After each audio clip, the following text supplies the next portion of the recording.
IFRA Asesores Informa, con Javier Ruiz.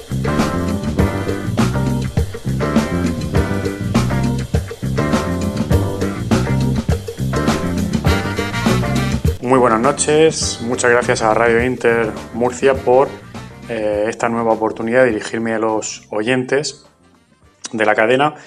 Y bueno, pues esta noche traigo un tema de interés que surge muy habitualmente en las consultas que nos hacen los empresarios o los futuros empresarios que quieren dedicarse al sector comercial, también aquellos trabajadores que se dedican al sector comercial como comerciales por cuenta ajena o representantes de comercio y que tienen dudas sobre si su situación laboral corresponde a un trabajador por cuenta ajena o si realmente les correspondería la situación de autónomo. Es decir, básicamente lo que tenemos que plantearnos es cuáles son las diferencias entre las tres figuras que existen en la normativa y en la jurisprudencia española que identifican cuando nos encontramos ante una figura que es el trabajador como comercial, el llamado representante de comercio o el agente comercial, que es un autónomo externo no vinculado a una empresa.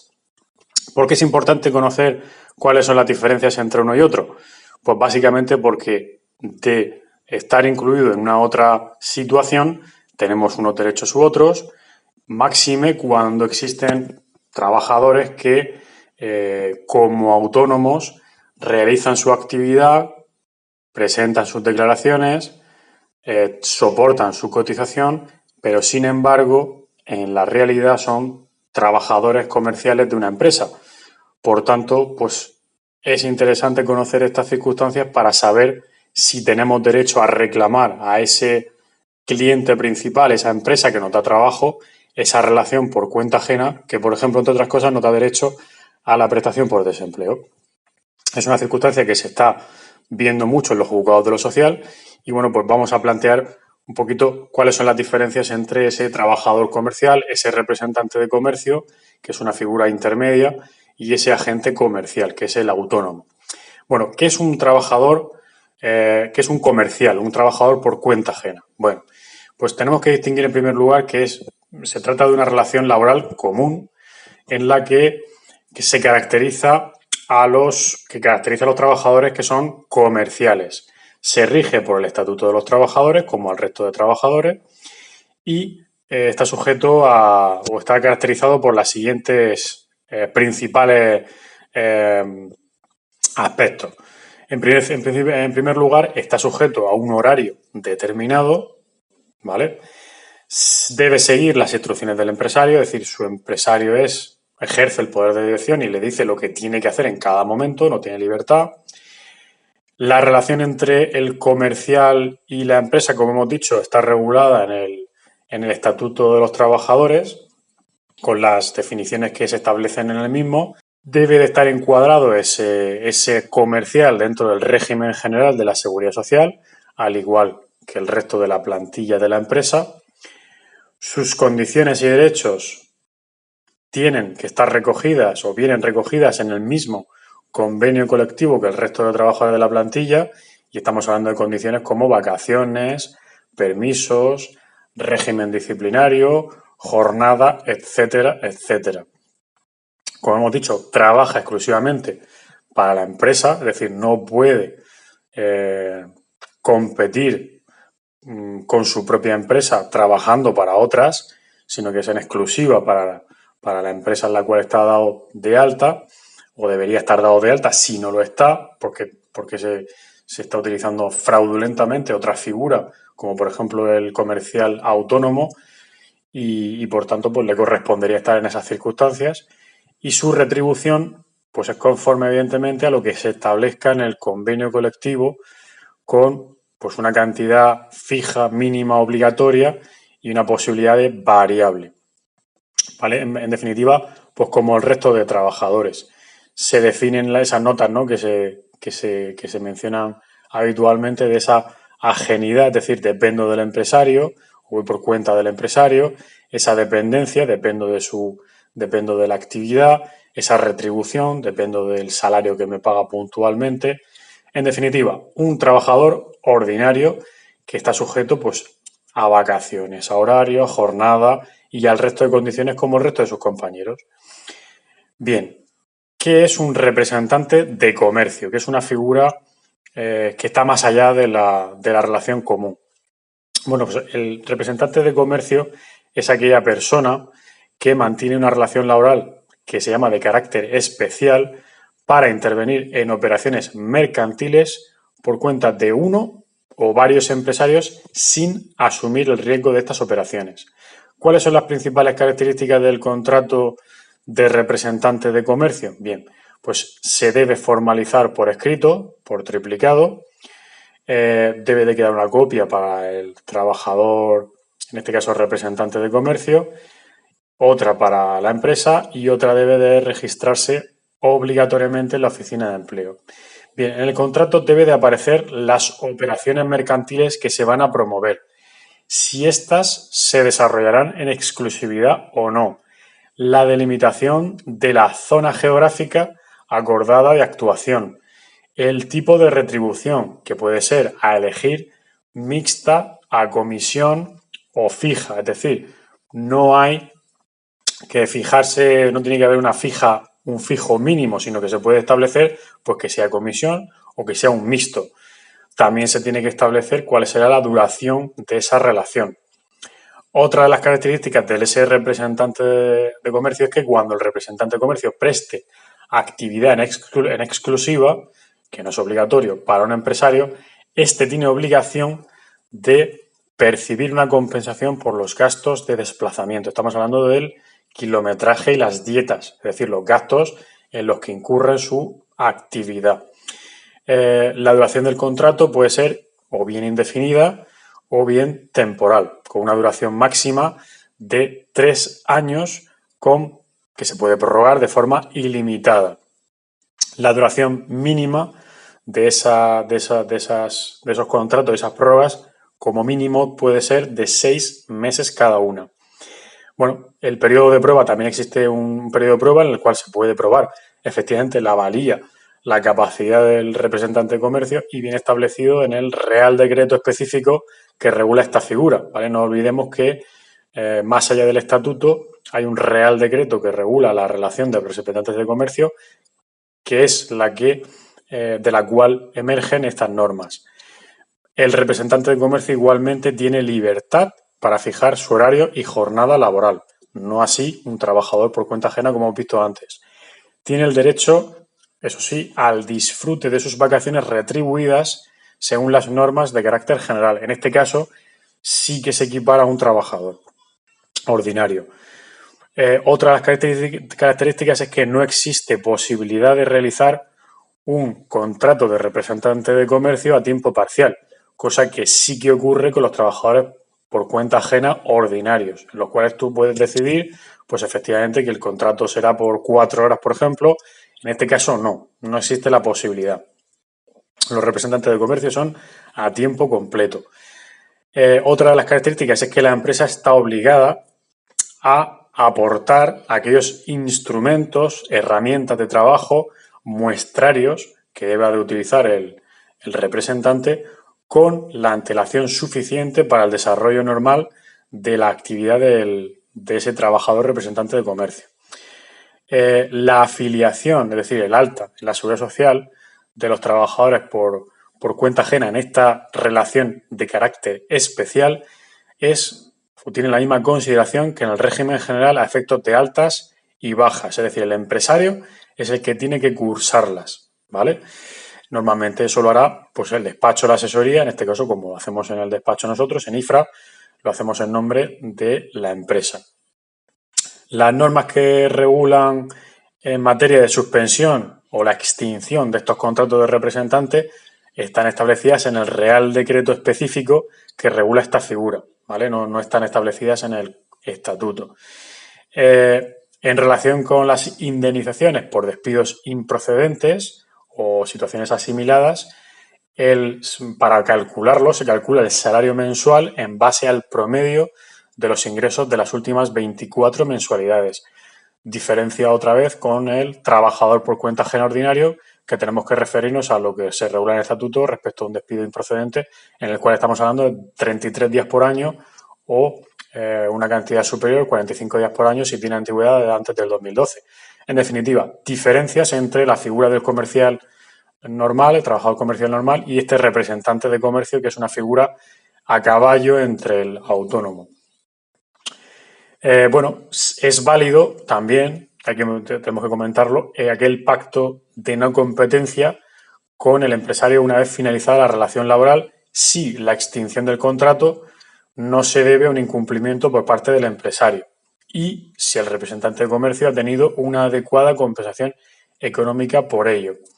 Este pacto no puede durar más de 2 años. Es decir, que cuando yo contrate a un representante de comercio, puedo pactar que no haya competencia posterior a la finalización de ese contrato. Tengo que haberlo compensado convenientemente, proporcionalmente, a ese lucro cesante que le puede suponer no poder trabajar en una empresa de la competencia después de salir de nuestra empresa. Y ese pacto no puede ser, no podemos prohibirle que trabajen en otra empresa del sector después de estar con nosotros más de 2 años.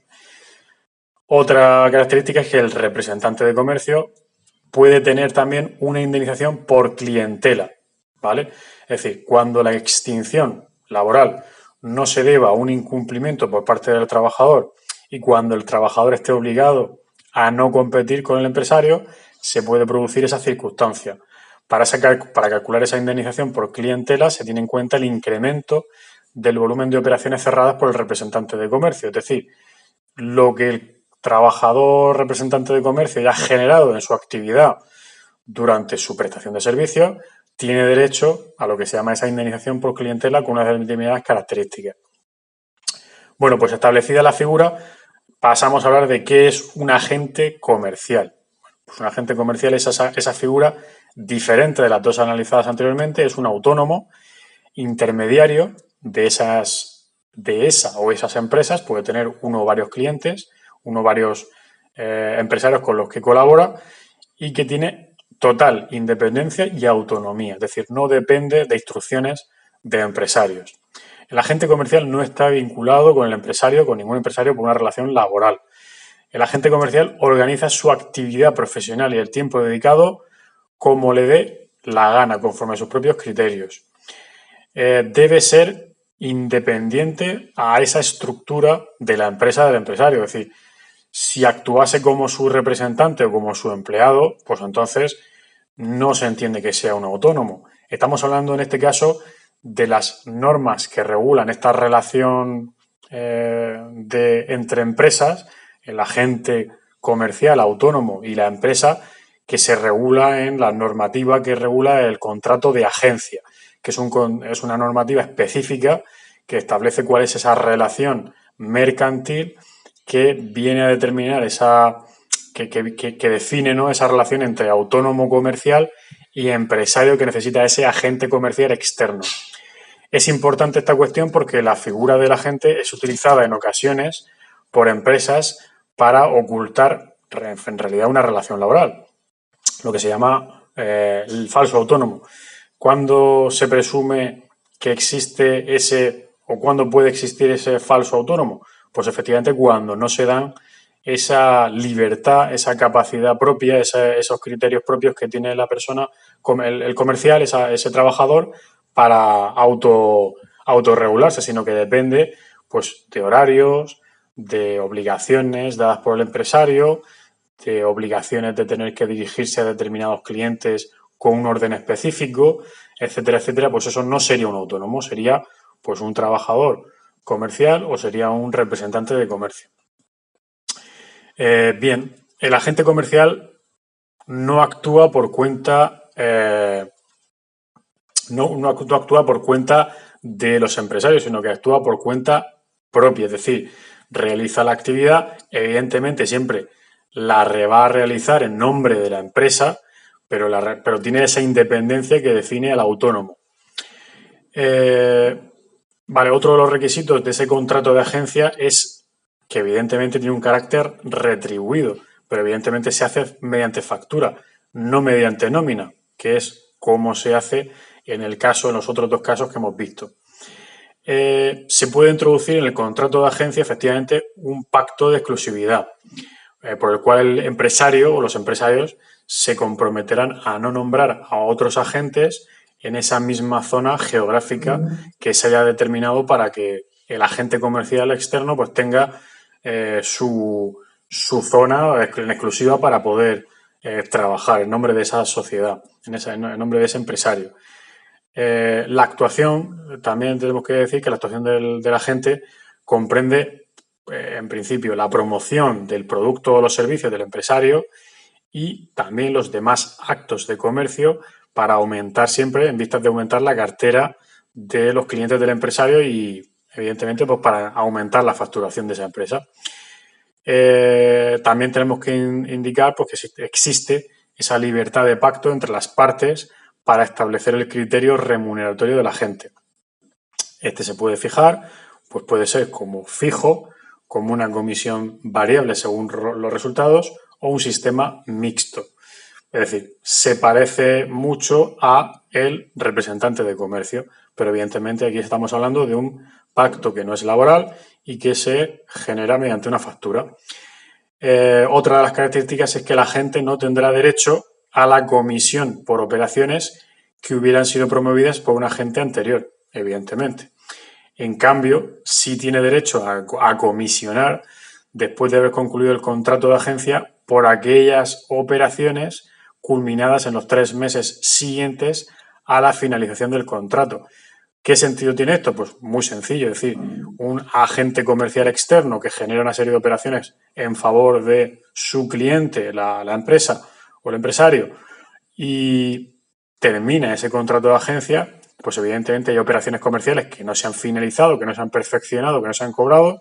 Bueno, pues esos 3 meses de margen están ahí para poder exigir al empresario el pago de esas cantidades que se hayan podido generar finalizado ese contrato mercantil. Igualmente, el agente puede exigir al empresario mostrar la contabilidad empresarial para comprobar lo que corresponda, para verificar, pues efectivamente, la corrección en el pago de las comisiones. También es interesante que indicar que, salvo pacto en contrario, el empresario no tiene obligación de reembolsar los gastos del agente para su actividad profesional. Bien, las partes pueden exigir exclusividad de doble manera, ¿vale? Exclusividad geográfica. El agente tiene derecho, en caso de pacto, a promocionar el producto o los servicios en una localización o zona determinada, de forma que el empresario no podrá comercializar sus productos ni por sus propios medios ni por cuenta de terceros sin autorización del agente, evidentemente, si hay exclusividad a todos los efectos. Y por otro lado, la exclusividad del propio agente, que se puede pactar por las partes que el agente trabaje en exclusividad por el empresario, y en este caso queda vetado para el agente la promoción de productos o servicios de terceros. Es decir, que no puede trabajar para otros, ¿vale? No estamos hablando ya de zonas geográficas, sino que no puede trabajar para otras empresas. ¿Cuáles son las obligaciones básicas que tiene un agente comercial autónomo externo? Pues tiene que actuar de buena fe, tiene que dotar al empresario de la información relevante que obtenga para la promoción de los productos o servicios, debe de seguir las instrucciones del empresario en esa promoción, pero no tiene que dejar que eso afecte a su independencia para moverse como le dé la gana, para visitar a los clientes como le dé la gana, con horario que le dé la gana, si sugestiona vacaciones, etcétera, etcétera. Tiene también, efectivamente, como obligación recibir las reclamaciones de clientes en cuanto a posibles vicios o defectos del producto, de los productos o servicios, y debe llevar una contabilidad independiente para las operaciones si es que trabaja para distintos empresarios. Es decir, si trabajo para 5 empresarios del área de comercio de productos cárnicos, pues con cada uno de ellos debo llevar mi contabilidad independiente. ¿Cuáles son las obligaciones más importantes que tiene un empresario cuando contrata con un agente comercial externo? Bueno, pues debe de poner a disposición del agente la documentación necesaria, suficiente, de los productos o servicios para poder comercializarlos, es decir, por los catálogos, las tarifas, etcétera. Debe de dotar a la gente de la información necesaria para su actividad, especialmente avisar de aquellos problemas, aquellas contingencias que puedan afectar al volumen de las operaciones. Por cualquier problema que haya surgido con algún producto, tiene que avisarlo obligatoriamente y evidentemente pues tiene que responder al pago puntual pactado de la remuneración mediante factura del autónomo. ¿Cuál es la duración de esa relación comercial mercantil? Bueno, pues puede ser de dos tipos. Puede ser por tiempo determinado o puede ser indefinido. Se entiende que el contrato es de duración determinada cuando se pacta un plazo concreto. Una vez llegado el mismo, pues si las partes no dicen lo contrario, queda extinguido. O puede ser indefinido, básicamente. ¿Cuándo se entiende que puede quedar extinguido este contrato? Pues evidentemente cuando se finaliza ese plazo estipulado, cuando a solicitud de cualquiera de las partes, lo que se llama denuncia del contrato, por alguno de los motivos por los cuales se pueda manifestar que efectivamente se ha producido ya ese vencimiento, pues cualquiera de las partes puede manifestar efectivamente que no interesa la continuación del mismo. Interesante es decir que a falta de pacto al respecto hay una obligación de preaviso que debe ser de un mes por cada año de vigencia del contrato, con un máximo de 6 meses. También es interesante señalar que el incumplimiento de una de las partes respecto de sus obligaciones también provocaría la finalización del contrato. También si la empresa, por ejemplo, ha entrado en concurso o cualquiera de ellas en definitiva ha entrado en concurso, es decir, liquidación, extinción, o se produce la extinción de la personalidad del agente por fallecimiento o de la empresa por extinción de la personalidad jurídica por cualquiera de los motivos. Bueno, también es interesante señalar cuál es esa indemnización por clientela o que también puede ser de daños y perjuicios cuando existe una relación mercantil y se produce esa extinción. Bueno, pues el agente tiene derecho a solicitar en algunos casos dos tipos de indemnizaciones: indemnización por clientela y la indemnización por daños y perjuicios. ¿Cuál es la indemnización por clientela? Pues el agente puede reclamar una indemnización cuando el empresario pueda conseguir un beneficio futuro gracias a la cartera de clientes que ha generado el agente. La ley no establece un criterio de cuantificación, por tanto tenemos que fijarnos en las circunstancias concretas de cada caso, pues tales como el incremento del prestigio de la marca que se ha producido en ese trabajo del agente, la relevancia real que ha supuesto la mediación del agente, el volumen futuro de negocio en beneficio del empresario por esa intervención, ¿vale? En definitiva, valorar de la forma más objetivamente posible, aunque es complicado hacerlo y estará siempre sujeto a la revisión judicial si es que no hay acuerdo entre las partes, de esa indemnización por clientela. También existe la llamada indemnización por daños y perjuicios, que viene determinada, pues efectivamente, si el agente considera que por ejemplo, el vencimiento anticipado del contrato se le ha provocado pues algún tipo de daño por pues una inversión que ha tenido que hacer, algún tipo de gasto especial que ha tenido que tener u otros motivos que le puedan haber generado un perjuicio que pueda ser susceptible de reclamación. Y bueno, pues esto es un vistazo a esas tres figuras que definen la relación comercial dentro y entre empresas y que pueden ser objeto de bastante casuística y que nos ha gustado y que hemos querido exponer en esta noche para que los oyentes de la emisora puedan conocer las circunstancias. En resumen, aquel trabajador autónomo que considere que su empresario le está dirigiendo de una forma muy directa, mandándole donde no tiene que mandarle, cuando no tiene por qué, fijándole un horario, dándole vacaciones, etcétera, etcétera, como decimos, puede ser que nos encontremos ante la figura de un representante de comercio o trabajador por cuenta ajena, un comercial ordinario, y por tanto podría reclamar judicialmente pues esa condición de trabajador para tener derechos a otro, entre otros muchos, a una indemnización superior y a derecho a prestación por desempleo y cotizaciones a cargo del empresario y no del autónomo. En definitiva, un tema interesante y que pues estamos a vuestra disposición para cualquier consulta, como en otras ocasiones, a través de nuestra página web www.ifra-medioasesores.com y en el correo electrónico javier@ifra-medioasesores.com. Muchas gracias y buenas noches.